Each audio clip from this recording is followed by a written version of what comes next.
정말 이해가 안 됩니다. 누가 높으냐, 누가 잘났냐라고 하는 이런 다툼이 일어났다는 말인데, 오늘 이 누가복음 문맥 속에 보면 바로 앞에서 예수님은 제자들과 마지막 만찬을 하시는 그 말미쯤에 너희들 중에 한 명이 나를 팔리라 라고 예고를 했습니다. 그리고 바로 다음에 누가 크냐는 다툼이 일어났다. 여러분, 이거는 참 이해가 되기가 어렵습니다.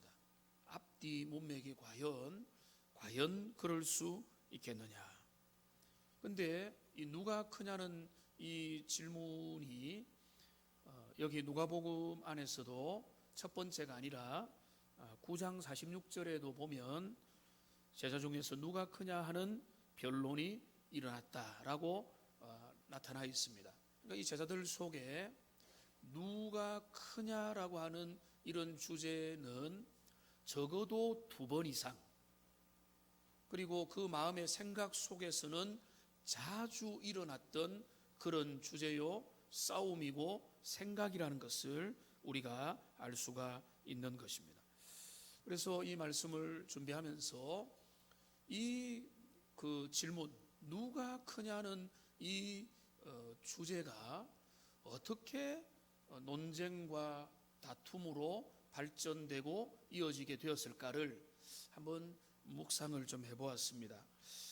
오늘 이 본문의 문맥에 보시면 예수님이 너희 중에 한 사람이 손을 짚는 자가, 떡에 손을 짚는 자가 나를 팔자다라고 말씀하시고 난 다음에 오늘 읽었던 바로 말씀의 앞에 내용의 23절에 보면 그들이 서로 묻되 우리 중에 이 일을 행할 자가 누구일까 하더라라고 하면서 그 다음에 이어지는 게 뭔가 하면 또 그들 사이에 그 중에 누가 크냐 하는 다툼이 일어났다라고 하는, 상당히 이게 이제 연속선상이라는 것을 우리에게 말을 해주고 있는 것입니다.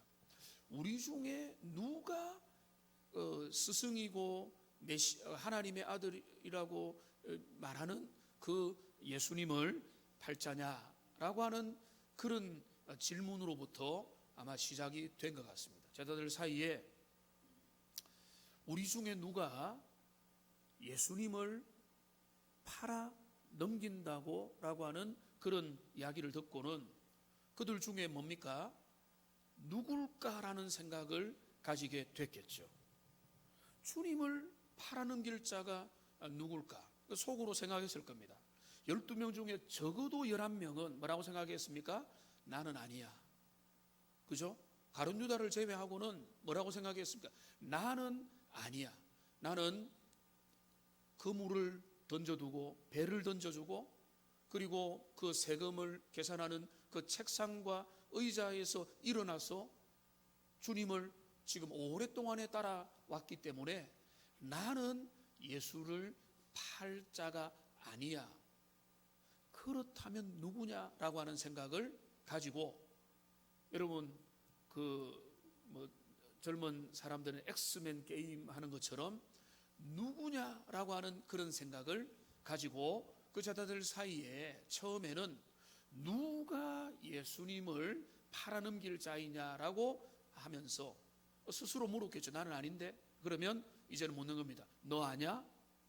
그런 쪽으로 이야기를 하다가 그 질문과 그 생각과 그 이야기가 어떤 쪽으로 이제 진행이 된다고 보여지는가 하면, 누가 예수님과 더 가까운가, 누가 예수님 앞에서 더 인정받는 자냐, 그렇기 때문에 팔지 않을 자냐라고 하는 쪽으로 간 것이 아닐까, 이렇게 생각을 해보는 것입니다. 그러니까 처음에는 예수님을 팔 자가 누구냐라고 하는 예수님의 그 던져진 핵폭탄과 같은 말씀 속에서 나는 아닌데, 나는 아닌데, 너 아냐? 너 아냐? 그 사람, 너 요즘에 밤에 자꾸 어디 나가던데, 너 요즘에 기도 안 하던데 하면서 서로 이렇게 확인하는 중에서 이제는 누가 예수님의 사랑을 받느냐, 누가 주님과 가까우냐 쪽으로 지금 이 말이 번지면서 내 잘났다 너 잘렸다 싸움으로 이렇게 확전된 그런 것으로 해석되면 좀 이해가 될 만한 것입니다. 그러니까 이 제자들이 누가 크냐라고 하는 이 질문은 바꾸어서 말하자면 누가 주님과 가깝고 누가 주님 안에서 제대로 역할을 했고 누가 예수님의 말씀을 잘 듣는 모범생이며 누가 예수님이 그 오른팔이고 왼팔이냐 이런 게 다 같은 그런 의미인 것입니다.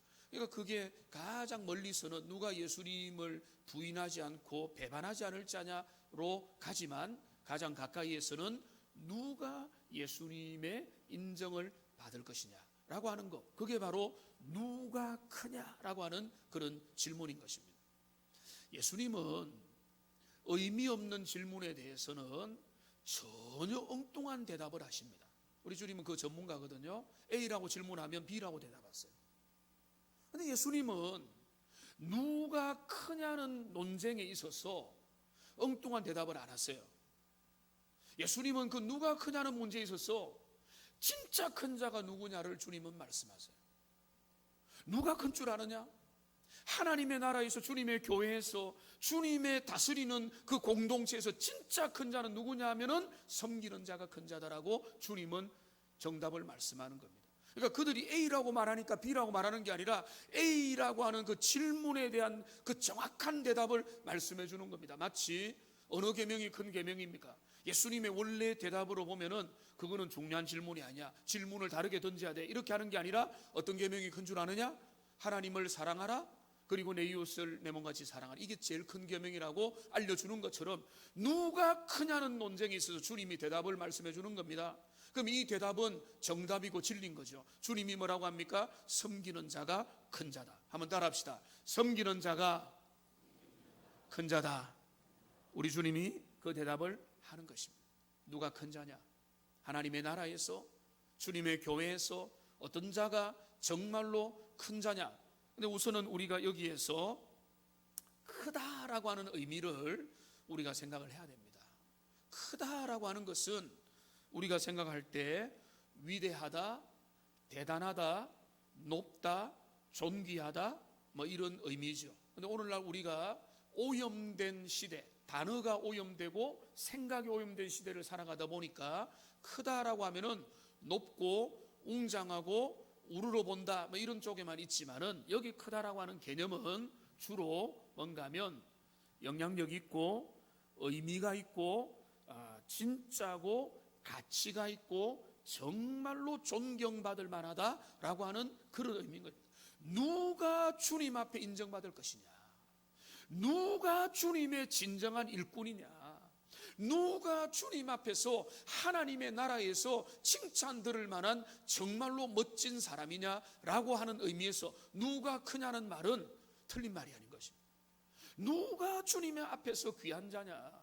누가 교회에서 정말로 존귀한 보배로운 사람이냐? 누가 영향력 있는 자냐? 누가 리더냐? 누가 지도자냐? 누가 일꾼이냐? 누가 중직자냐? 이 말입니다.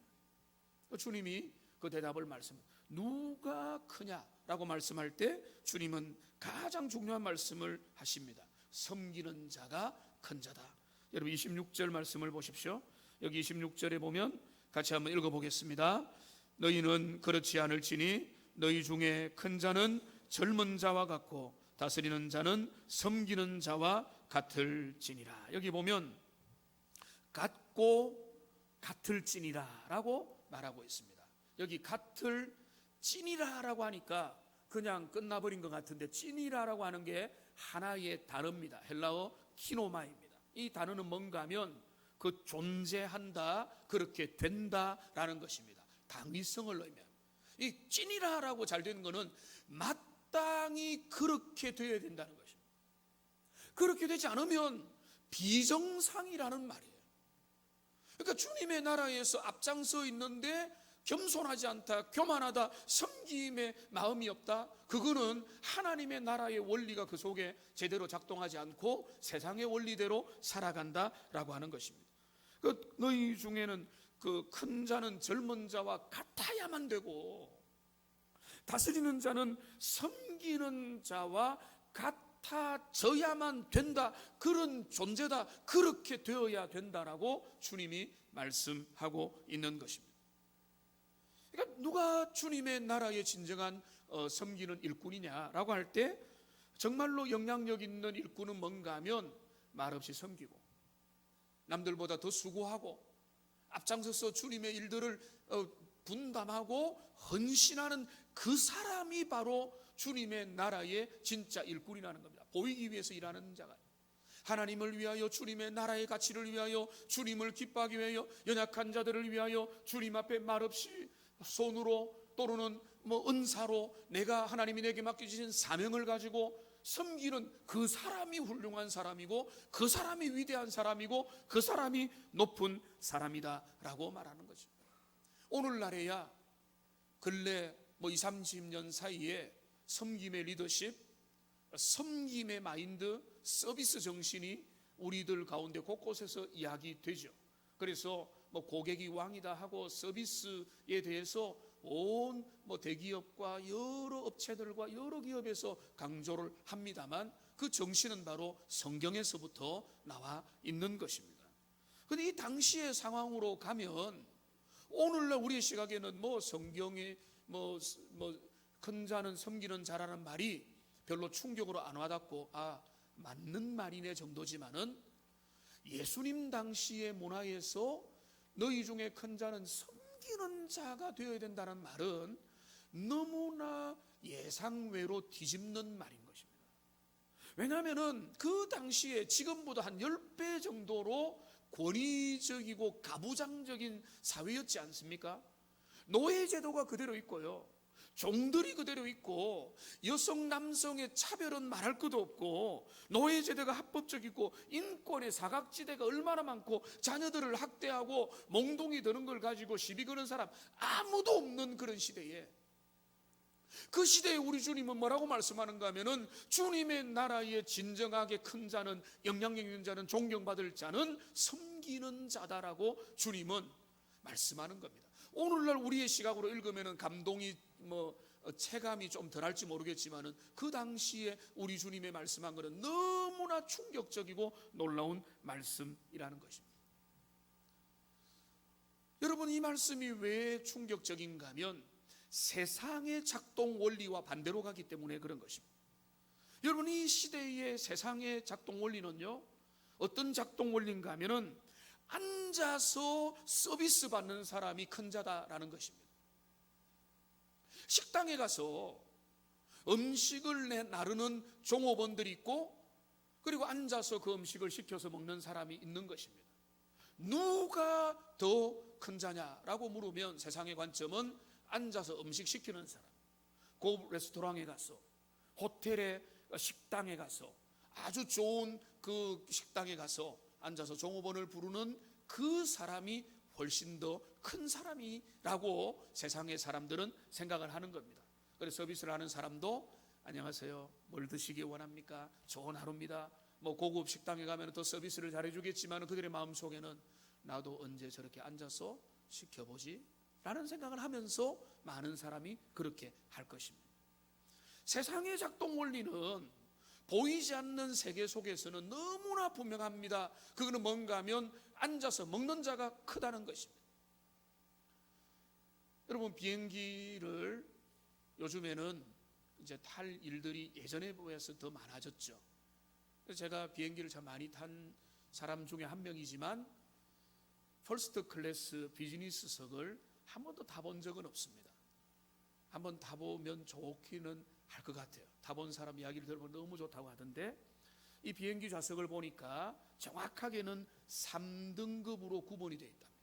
이코노미석과 비즈니스석과 퍼스트 클래스 이렇게 3등급으로 나누어져 있고, 그 안에 이제 승무원들이 있어서 그 안에서 기내에서 섬기는 역할을 하는 것입니다. 사람들은 자신의 수준과 형편과 능력에 따라서 그 등급을 결정해서 그 티켓을 사는 겁니다. 그냥 일반석을 사든지 비즈니스석을 업그레이드 하든지 아니면은 퍼스트 클래스를 타든지 그거는 형편대로 하는 것입니다.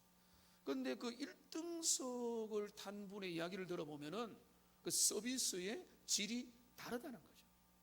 내놓는 음식도 다르대요. 그리고 권유하는 종류도 다르대요. 물론 그 앉아 있는 그 좌석도 훨씬 더 편리하대요. 물론 그렇게 하니까 그 좌석을 재력이 있고 물질의 여유가 있는 사람은 이용을 할 것이고, 그리고 아주 사업을 크게 하는 분이나 장거리를 갈 때 그런 것을 이용할 필요가 있다. 그래서 엄청 사업을 크게 하는 사람은 전용기를 타고 다니잖아요. 왜냐하면 피로를 최소화해야 되기 때문에 그런 것입니다. 세상의 사람들의 변화되지 않는 마음들 속에 있는 그 정답은 뭔가 하면, 누가 대단한 사람이냐라고 물어보면 퍼스트 클래스를 끊어서 타서 서비스를 마음껏 누리는 그 사람이 세상에서 제일 높은 자다라고, 영향력이 큰 자라고 그들은 쉽게 생각을 하고, 그리고 우리들 속에 은근한 그런 욕망이 있는 것처럼 언제 우리는 그런 거 한번 타보나 라는 생각을 우리들 속에 가지고 있고, 젊은이들 속에는 나는 열심히 돈 벌어 성공해서 그 퍼스트 클래스를 아니면 비즈니스석을 타고 아니면 비행기 실컷 타는 그런 삶을 살고 싶다, 이런 생각을 하고, 그것 중에서 그리고 이제 그 중에서 어느 좌석을 타느냐에 따라서 그 영향력이 크다라고 사람들은 쉽게 생각을 하게 될 것입니다. 그뿐만 아니죠. 여기 본문에 보면은 여기 25절에 보면은 예수께서 이르시되 이방인의 임금들은 그들을 주관하며 그 집권자들은 은인이라 칭함을 받으나, 라는, 은인이라 칭함을 받는다는 것은 그들이 선물로 준 것처럼 여긴다는 것입니다. 시혜를 하는 것으로, 선물을 베풀어 준 것으로 그들이 종들에게, 직원들에게, 백성들에게, 왕이 그 백성들에게 엄청난 시혜를 베풀어 준 것처럼 그들은 자기 잘난 척하면서 선물을 준 것처럼 사람들에게 자기 주장을 하는 그런 사람이라는 것입니다. 여러분, 이게 세상의 질서입니다. 세상의 질서, 세상의 작동 원리, 세상에서 큰 자가 누구냐라고 하면은 돈 있고 힘 있고 권세 있고 능력 있고 높은 자리에 있는 사람, 그 사람들이 큰 자라고 하는 것이, 인정을 하든 하지 않든 그게 세상에서 작동하는 원리고, 오늘날은 워낙 갑질 이야기가 나오니까, 그리고 필요에 따라서 돈 있고 높은 자리에 있는 사람은 자신의 권위와 영향력을 조심스럽게 사용해야 되는 것은 지극히 당연한 오늘의 모습이죠. 높은 자리에 있다고, 권위가 있다고, 영향력이 있다고 그걸 가지고 함부로 사용하고 인권을 무시하고 멋대로 말하고 그들을 마음으로 종부리듯이 다루면은 오늘날 같은 경우에 큰일 나고 그들이 망신당하고 그 기업이 휘청거릴 정도로 그렇게 됐지만은, 그런 것들은 조심한다고 할지라도 그 이면에 있는 작동의 원리는 뭔가 하면 여전히 높은 자리, 권세 있는 자리, 힘 있는 자리, 물질 있는 사람, 능력 있는 사람이 훨씬 더 크고 영향력이 있고 그들이 더 높다라고 하는 생각을 그 자리에 이르지 않는 사람들도 그 가운데 은근히 가지고 있다는 말씀이에요. 그게 세상의 원리라는 것입니다. 우리들 속에도 그런 게 있습니다.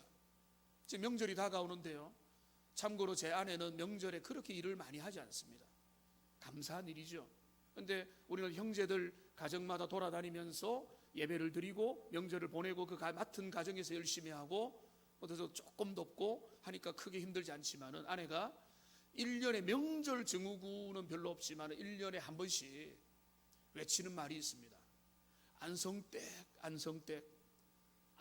어디 없나? 라고 하는 말을 합니다. 무슨 말인가 하면, 우리 집에 안성댁은 없는데 어디 드라마에서 옛날에 봤는지 안성댁을 찾습니다. 안성댁이 있어서 아내 일을 도와주면 좋겠다, 이런 마음이 있으니까 1년에 한 번씩 너무 바쁘면 안성댁 어디 없나 이렇게 찾습니다. 우리의 마음이 그렇죠. 누가 내 옆에 와서 나의 모든 일들을 다 도와주면 얼마나 좋을까. 앉아서 섬김받고 누가 나의 어깨를 주물러주고 대신 척척척 일을 다 해주면 우리의 삶은 정말로 성공한 삶이다, 이런 생각을 하게 될 것입니다. 세상의 원리가 우리들 속에 작동하고, 그리고 그 원리 가운데 우리는 살아가는데 오늘 우리 주님이 우리에게 놀라운 말씀을 하고 계십니다. 그건 뭔가 하면 하나님의 나라는 그와 같지 않다. 주님의 나라는 세상 나라와 달라야 되고 전혀 다르며 전혀 다르게 작동하는 그 주님의 나라가 바로 어떤 건가 하면은 너희 중에 큰 자는 어떤 자냐? 섬기는 자고 자기를 낮추는 자고 낮은 자리에서 주님이 원하는 자리에서 섬기는 그 사람이 바로 주님이 원하는 하나님의 나라에서 큰 자라고 우리 주님이 말씀하는 것입니다. 하나님의 나라의 작동 원리가 교회 안에서 나타나게 되는 것이죠. 교회 작동 원리는 세상의 원리와 다르게 작동해야 되는 것입니다. 그것이 오늘 본문에 나타나 있습니다. 우리 주님이 이렇게 말씀합니다. 26절 말씀에 보면 너희는 그렇지 않을지니. 여러분, 여기에다가 강조할 수 있는 표시를 하셔야 됩니다. 한번 따라 합시다. 너희는 그렇지 않을지니. 너희는 그래서는 안 된다는 겁니다. 세상 사람들이 다 그렇게 살아도, 세상 사람들이 다 그 탐욕과 그 욕망과 그 모든 작동 원리 속에 굴복해서 그 가운데 살아간다 할지라도 너희는 절대로 그러면 안 된다는 겁니다. 너희는 누굽니까? 주님의 제자들입니다. 주님의 제자들은 누굽니까? 하나님의 나라의 일원입니다. 주님의 교회인 겁니다. 교회는 그러면 안 된다는 것입니다. 세상의 모든 단체와 조직과 기구와 모임들이 힘 있는 사람이, 능력 있는 사람이, 실력 있는 사람들이, 그들이 권세를 부리고 밑에 있는 사람들이 숨도 못 쉬고 사는 사회라면 주님의 교회는 그러면 안 되는 겁니다. 너희는 그러면 안 된다. 너희 중에 돈 있는 사람이 행세하고, 너희 중에 학력 많은 사람은 다른 사람들을 무시하고, 너희들 중에 나이 많은 사람, 어린 사람 억압하고, 너희 중에 높은 자리 있으면은 다른 사람 깔보는 거, 세상에서 너희들 많이 받고, 그거는 세상의 엄연한 현실이고, 그들이 훌륭하면 감사하고 그들이 까다로우면 감당해야 되지만 교회는 그러면 안 된다는 것입니다.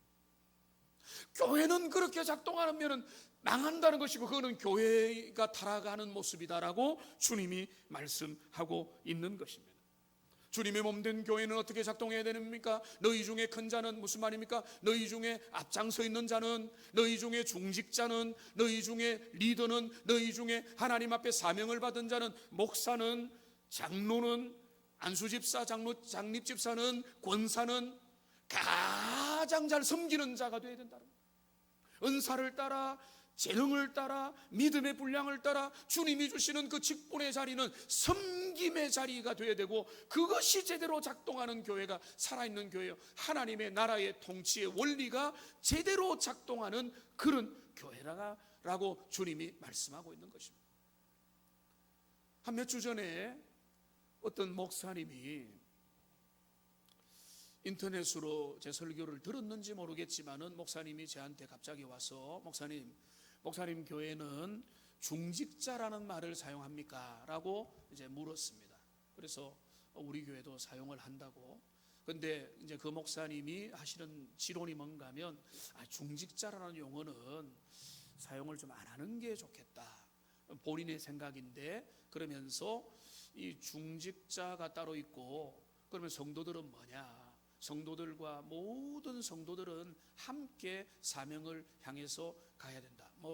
제 말입니다. 그 풀어서 제가 하는 말입니다. 그렇게 돼야 되는데, 교회 안에 계급과 직분의 이런 것들을 계급적으로 나누는 거 아니냐, 이런 쪽으로 저한테 물어봤어요. 우리 교회를 잘 모르는 분이에요. 그래서 제가 그 말씀드렸습니다. 그 일리가 있다. 그러나 나는 그렇게 생각하지 않는다. 중직자의 중자를 저는 무거울 중자라고 생각을 하고, 자, 중직자는 뭔가 하면 직분에 대해서 바로 생각하면 중직자는 뭔가 하면 책임이 크다는 것이다. 해야 될, 감당해야 될 무게를 중하게 가지는 사람이 중직자라면, 교회 안에 중직자가 없으면 모두가 그냥 자기 하고 싶은 대로 하는 거, 모두가 관람객으로 적당하게 헌신하고 내가 하고 싶은 거 하고 아무도 책임질 사람이 없다면 그 사람은 중직자가 아니다. 그렇기 때문에 주님의 몸된 교회 안에는 중직자가 필요하다. 누구라도 나는 내가 지금 급하니까 이걸 못해요, 나는 나중에 형편대로 할 때라도, 중직자는 누군가 하면 중한 직분의 무게를 가지고 그 직분의 무게를 감당하면서 내가 하나님 앞에 손해를 보고 좀 억울하고 내가 지금 형편이 안 되더라도 나는 그 자리에서 주님 맡겨주신 그 사명을 감당해. 이게 중직자니까 필요합니다 하고 보고 하니까, 목사님 중직자가 그런 뜻이었어요? 라고 하면서, 제가 그 중직자의 원래 뜻은 모르겠어요. 그러나 이 중직자라는 뭔가 하면 중한 직분을 맡았다는 것은 책임의 무게가 크다는 겁니다. 책임의 무게가 큰 사람을 중직자라면, 하나님 앞에서 우리가 내가 장로가 되었기 때문에 야 내가 장로가 되었다 정말로 영광스럽다 이게 아니라, 주님 내게 나를 충성스럽게 여겨서 이런 직분까지 내게 맡겨주셨는데, 하나님 내가 감당할 수 있을지 모르겠지만은 주님 내게 이 맡겨주신 이 직분을 정말로 주님 잘 감당할 수 있게 되기를 원합니다. 그러니까 주님 앞에 있는 모든 중직이라고 하는 직분은 장로님이든 권사님이든 안수집사님이든 그 직분은 명예직이 아니고 고위직 뭐 이렇게 높은 자리에 승급하고 승진하는 게 아니라, 제가 오늘 정말로 말씀드리고 싶은 건 뭔가 하면 주님이 맡겨주신 교회 직분 중에 명예직은 없어요. 그래서 어떤 분들은 명예집사, 명예 뭐 이런 것도 교회 안에 세우지 않아야 되지 않느냐라고 하는데, 붙일 명칭이 따로 없어가지고 뭐 명예집사, 명예 이런 거를 붙이지만은 그거는 명예로 주는다기보다는 그 예우를 함으로 끝까지 주님의 교회를 기도함으로 충성하고 섬기고 하나님의 마음을 품으라고 하는 의미에서 그거를 붙인 거지, 주님의 교회 안에 명예의 직분은 없습니다. 당신은 우리보다 더 이제 앞자리에 있으니까 당신에게 명예를 준다 게 아니라, 그러나 바울은 주님이 내게 맡겨주신 그 직분을 영광스럽게 생각했습니다. 명예롭게 생각한 것인데, 왜? 주님의 일에 나도 동참하는구나, 주님의 나라의 일들에 나도 참여할 수 있도록 은혜 주셨기 때문에 얼마나 영광스러운가. 그런 면에서 명예지, 당신이 더 높다, 남들보다 더 낫다 이게 아니고 주님을 더 앞자리에서 섬기라고 하는 의미에서 그 직분을 주님이 우리에게 주신 것입니다. 그러니까 우리가 직분을 받아놓고 직분 때문에 어깨에 힘이 들어가면 그거는 직분을 오해한 것입니다. 목사기 때문에 어깨에 힘을 주고, 그리고 교만한 마음으로 내가 목사인데 목사인 나에게 감히라고 하는 마음을 가지고 목회를 한다면 여러분 그 타락한 목사죠. 중직자가 그 중직의 무게를 어깨에 지고 장로에게 감히, 권사에게 감히, 안수집사에게 감히, 서리집사가 뭐 이렇게 나가면요, 그거는요 세상의 원리가 작동하는 거예요. 주님의 교회의 모든 직분은 섬김의 직분이잖아요. 섬김의 직분. 누구를 섬깁니까? 먼저는 하나님을 섬기고, 그 다음에는 뭡니까? 주님 안에서 연약한 자들과 불쌍한 자들과 슬픔을 당한 자들과 도움이 필요한 자들과 주님의 예배를 섬기고, 또 여러분 동료들을 섬기고 주님의 교회를 섬기고 예배가 잘 될 수 있도록, 또 주님의 몸된 교회 가운데 슬픔을 당하고 신음을 하고 자라가고, 또 다음 세대는 아직까지 뭐 철없고 좌우를 분별 못하지만은 저들이 자라면은 주님의 나라의 기둥 같은 자가 될 거라는 걸 기대를 가지고 물질로 섬기고 기도로 섬기고 기다리면서 섬기는, 그러니까 주님 앞에서 섬기는 직분이죠. 주님의 교회가 예배하고 이후에 예배 마치고 나면은 또 밥을 먹기 없고 매식을 하면 그게 하나님 앞에 건더기도 안 좋기 때문에 누군가는 주님 앞에서 식당 봉사를 해야 되니까 그게 좋아서 합니까? 누군가 해야 되니까 섬김의 마음으로 그걸 섬기는 것이고, 그러니까 주님의 몸된 교회 안에 섬김의 직분 아닌 건 하나도 없는 겁니다. 목사는 설교를 준비해서 여러분을 섬기는 거죠. 목사의 제일 섬김은 저는 그렇게 믿고 있어요. 말씀 준비하여서 말씀을 여러분들에게 전해주는 게 최고의 섬김인 거죠. 교사들도 섬기는 겁니다. 당신들은 왜 봉사 안 하고 왜 교사 일만 하면 다냐? 여러분, 그게 아니에요. 교사 일이 얼마나 중요한 섬김의 일입니까? 다음 세대 영혼을 섬기는 일인 겁니다. 새 가족을 섬기는 것도 그렇고, 식당 봉사도 중요하고, 주차 봉사도 중요하고, 작은 일을 섬기는 것도 중요하고, 중요한 것은 뭔가 하면 주님의 몸된 교회 안에 우리에게 주어진 모든 직분들 중에 섬기라고 주신 직분 외에는 없는 겁니다. 그 섬김을 잘 감당하면 주님이 나를 칭찬하기 때문에 칭찬 때문에 오는 명예가 있을 뿐입니다. 그 명예는 세상이 주는 명예가 아니라 주님 앞에서 내가 하나님과의 관계 속에서 누리는 명예예요. 하나님 감사합니다. 나 같은 부족한 자에게 직분을 주시고 사명을 주시고 감당할 수 있게 하게 하신 거 감사합니다라고 고백하면 그만인 겁니다. 세상 가운데 드러낼 거 없는 것입니다. 우리 주님께서 그 섬김의 본을 가장 잘 보여주셨습니다. 우리 주님이 뭐라고 말씀합니까? 주님 이렇게 말씀합니다. 27절 말씀을 보시면, 앉아서 먹는 자가 크냐? 섬기는 자가 크냐? 앉아서 먹는 자가 아니냐? 그러나 나는 섬기는 자로 너희 중에 있노라 라고 말씀하면서, 오늘 이 본문에는 없지만 요한복음에 보면 예수님은요, 그 만찬 끝날 즈음에 어떻게 합니까? 허리에 수건을 두르시고 제자들의 발을 씻겨주십니다. 목사님도 항상 발을 씻겨주세요. 예수님이 자주 씻겨주시진 않았어요. 예수님은 가르치고 했지만은, 그러나 내가 얼마나 너희를 섬기기 원하느냐는 그 정신을 가르치기 위해서 허리에 수건을 두르고 그들의 발을 씻겨주셨습니다. 요즘에 세족식을 하면 성도님들이 너무나 감사하면서 미리 발을 다 씻고 옵니다. 예수님은 프로그램으로 하지 않으셨어요. 그러니까 팔레스틴의 그 먼지 구덩이 속에서 하루 종일 했던 그 더러운 발입니다. 그 먼지 묻은 발을 그대로 주님은 발을 씻겨주시고 수건으로 닦아 주신 것입니다.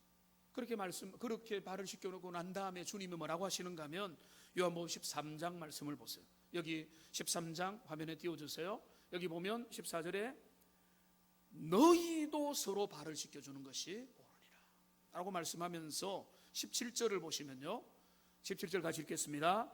너희가 이것을 알고 행하면 복이 있으리라. 주님이 섬김의 모습으로 이 땅에 오신 것은, 그래 주님이 섬겼으니까 우리는 한번 누려보자, 이게 아닌 거예요. 아니, 연약한 자는 누려야죠. 새 가족은 누려야죠. 아직까지 어린 사람들은 그거를 다 누려야죠. 여러분의 섬김을 통해서, 여러분의 수고를 통해서 사람들이 밥을 먹고 섬기고 예배드리고 하나님 앞에 쾌적하게 설 수 있다면 얼마나 영광스러운 것입니까? 그러나 일평생 잘하지도 않고 그렇게만 된다면 그거는 주님이 원하는 바가 아닌 겁니다. 내가 이렇게 한 것은 너희도 그렇게 하기를 원한다. 너희도 자라서 그렇게 되기를 원한다고 하는 주님의 모습이고, 우리 주님의, 여러분, 복음서에 아니면은 신약의 성경 전체의 한 구절로 정리할 때 몇 사람들이 있지만은, 이게 마가복음 10장 45절로 정리하는 분들이 꽤 많이 있어요. 마가복음 10장 45절 우리 같이 한번 읽어보겠습니다. 인자가 온 것은 섬김을 받으려 함이 아니라 도리어 섬기려 하고 자기 목숨을 많은 사람의 대속물로 주려 함이니라. 여러분, 그렇기 때문에 저도 이 말씀 앞에 당연히 저 자신을 돌아봅니다.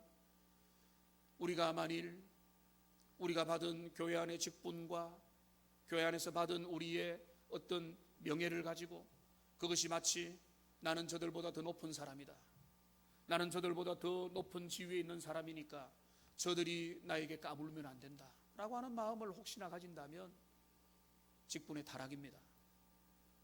주님의 원하심과 너무 멀어진 것입니다. 하나님이 우리에게 원하는 그 모습이 전혀 아닌 것입니다. 어떤 교회가 좋은 교회냐?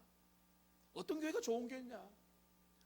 앞장서 섬기는 모든 중직자들은 이제 얼마 후에 우리가 투표를 해서 또 직분자를 세울 건데 그 중직자들은 가장 많이 섬기는 자가 되어야 되는 것입니다.